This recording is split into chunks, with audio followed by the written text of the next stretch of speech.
नमस्कार, सत्यदर्शन न्यूज मध्ये आपले स्वागत आहे। मी पायल शहा। एक नजर टाकूया आजच्या ठळक घडामोडीवर। डॉक्टर मनमोहन सिंग यांना अखेरचा निरोप। शासकीय आणि लष्करी इतमामात अंत्यसंस्कार। देशाच्या अर्थव्यवस्थेला विकासाची कवाडे उलगडून देणारे द्रष्टे नेते डॉक्टर मनमोहन सिंग यांचं गुरुवारी रात्री निधन झालं होतं।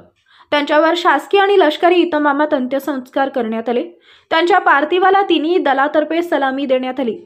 यावेळी देशाचे पंतप्रधान नरेंद्र मोदी, संरक्षण मंत्री राजनाथ सिंह, विरोधी पक्षनेते राहुल गांधी, गृहमंत्री अमित शाह यांनी पुष्पांजली वाहिली।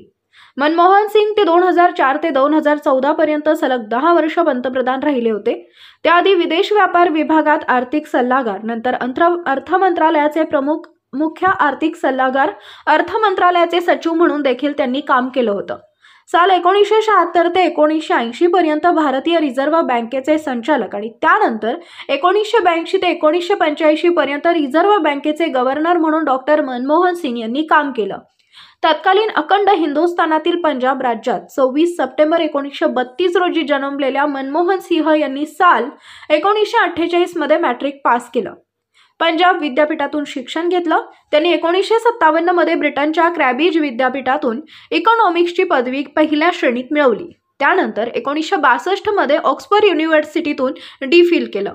मनमोहन सिंग योजना आयोगाचे उपाध्यक्ष आणि विद्यापीठ अनुदान आयोगाचे अध्यक्ष होते।